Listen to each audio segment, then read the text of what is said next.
Okay, so we're going to talk about it, sis. We're going to talk about it today. Get comfortable, okay? Sit down because we need to talk about money. We need to talk about personal finances and how you can do better with money. So in this video, I'm going to be highlighting the top money mistakes that I have seen women around me make. I have seen women who are my clients make, and I'm just going to be sharing these things here just so you avoid them as much as you can. Some of the things I'm going to share would have to do more with women that are in marriages, women in a relationship, and some of it will just relate to women in general. So whether you're married or single, there's definitely something for you in this video. Without further hesitation, let's get right into it.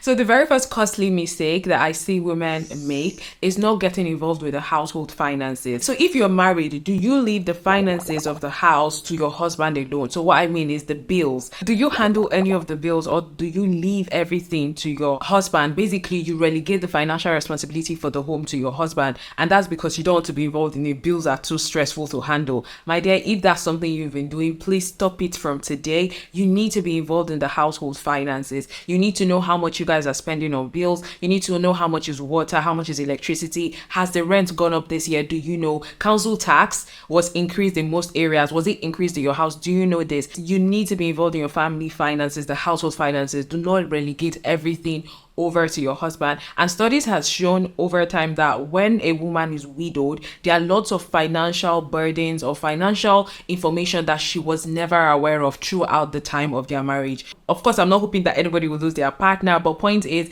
to avoid unexpected and unwanted financial shocks or unwanted financial problems further down the line. Is really important that you're fully involved. And another thing that I don't understand is a lot of times before we get married, right, we're fully in charge of ourselves. Like, we live in our houses, we pay our rents, we are totally on top of the finances. But what happens most times is when a woman gets married, there's a tendency to just step back from handling finances in the home and leave it all to the husband. Now, I'm not saying that you should do this because like you don't trust your partner or whatever. No, it's just for you to be involved. I'm sure you've heard some people say, oh, my husband handles all the bills. Me, I don't even know how much we pay as rent. I don't know how much we pay as this. Honestly, that is not a flex. Sis, it is not a flex. You need to know these things. Do not relegate the financial responsibility of your household to your husband. Be involved. So another financial mistake that I see a lot of women make is trying to pay equally for everything. I'm not all for splitting everything in the house 50-50. I realize that this can lead to resentment and also lead to financial stress.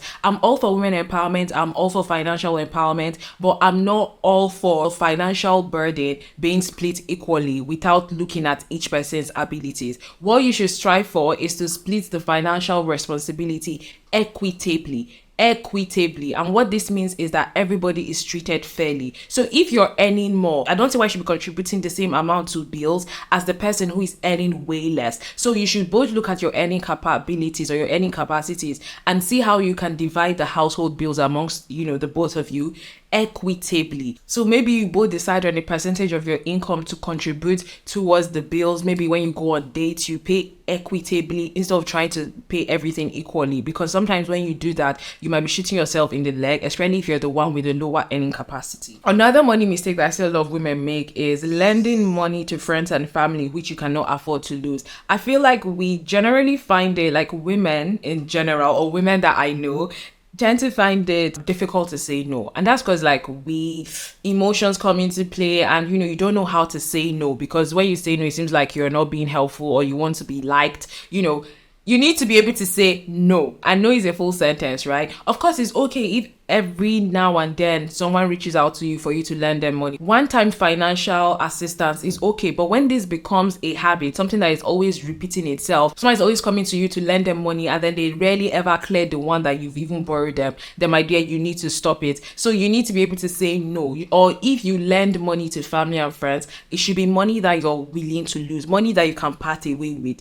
Or if that's not the case, then it should be money that you're willing to accept and acknowledge the risk. Acknowledge the risk risk that it's possible this person will not return this money to you, and how are you going to deal with that? Now, let me use myself an example. When people ask me to lend them money, if I'm happy to do that, I usually give money that I'm comfortable with losing. Like, if you don't pay me back, it's fine. If you pay me back, glory to God. Because I've had instances where I have lent money to friends and I literally had to follow them to the letter to get that money back. So I try to avoid putting myself in situations like that. If I must borrow you money, I'm just going to give you money that I can forget about. Or if it's not money I can forget about, because it's not always practical in all cases. There are sometimes you have to actually lend money that you cannot just like let go of. In that instance, I acknowledge the risk and I take that, oh, this is a dent in my finances, and I have to find a way to fill that hole back, if that makes sense. So learn to say no, or learn to acknowledge the risk, or only lend out money that you're willing to lose. The next financial mistake or costly money mistake that I see women do, especially women in marriages,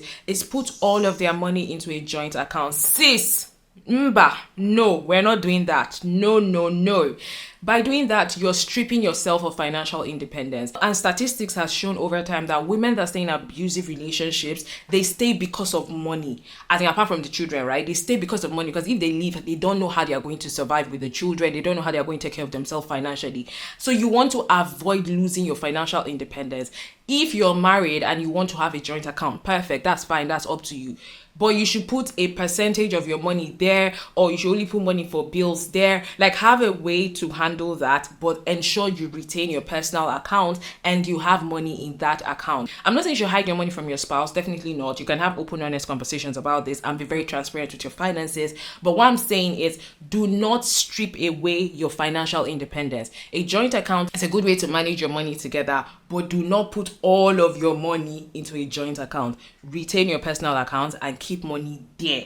Okay? The next financial mistake that I see a lot of women make is not having an emergency fund set up. See, life happens. Nobody prays for the worst, but things happen. If you don't like the term emergency fund, you can just call it your rainy days. I always say this every time. Someone said when he starts saving for rainy days, it starts raining the next day, but that will not be you, okay? So try to put money aside for emergencies. Put money for unforeseen circumstances. It's a circumstances and they happen. Unforeseen circumstances, you want to put money aside for that. So how you do that is look at your expenses every month. How much do you guys usually spend in a month? And then try to save up to at least 3 months of your monthly living expenses. And if you can make it 6 months, just put that money somewhere and leave it there. So that if something comes up, maybe you lose your job, you have like something you can fall back on and not feel like, oh my God, how are you going to survive for the next couple of months? It's very, very crucial and essential that you have an emergency fund. And honestly, don't stress so much about it. You can start building it from as little as £100 a month or even £50 a month if that's what you can afford. But point is, you are intentionally working towards building an emergency fund, having a hedge, a financial hedge for yourself and even for your family. The next financial mistake that I see a lot of women make is not planning for your future self. I don't know about you, sis, but me, I'm not about this 9-to-5 life till I die. God forbid. I'm not about that life. And I'm very intentional now about putting money aside for Chidera, Grandma Dera, you know, because I can flex life, not even necessarily grandma. I'm thinking of like retiring at like 40 something. That's my plan, right? If I can achieve that. So my point is, in as much as you're thinking about the present and shopping and doing everything for yourself now, also think about the future. And let me just put this here, pop and plain. Children are not a retirement plan. So if your plan is, oh, I'm going to have 3 children, I'll take care of them, my OD will take care of me, sis, you're going to be in for a rude shock, okay? The new generation of children we're going to have, they're going to be super ahead of us. So let me just tell you, children are not a retirement plan. So start thinking about your pensions. How can you start contributing or saving money towards your future self? And if you're in the UK, amazing. You know that if you put money in a pension, you're going to get tax relief from the government. And if you're employed, you would also get a contribution by your employer. So I don't see any reason why you should not start putting money into pensions and start planning for your future self. How do you want your future self to look? Start making that plan now. Start making those, like taking those steps to put money towards your future self. The last but not the least money mistake that I see a lot of women make is assuming that finances and managing the finances is a lot. I've seen people that are like, me, I don't even talk about investment. I don't think I can start investing. I don't know what this investing thing is. There's just too much jargon and all of that. Sis, you have a brain, I have a brain. See, as long as you can watch this video and understand what I'm saying, honestly, you can understand finances. You can get started with learning about money, learning about how to grow your wealth, how to be financially whole, how to achieve financial independence. Trust me, it's not that difficult. It's not. Once you start, most important thing is that you start taking baby steps to be on top of your finances, to become more financially knowledgeable. Do you get me? And also, there are lots of resources out there that you can access and platforms you can be a part of. One that I always talk about all the time, Female Invest. So Female Invest in the UK will provide you with like knowledge on how to start investing, knowledge on even how to negotiate a salary, like basically things that would help your finances.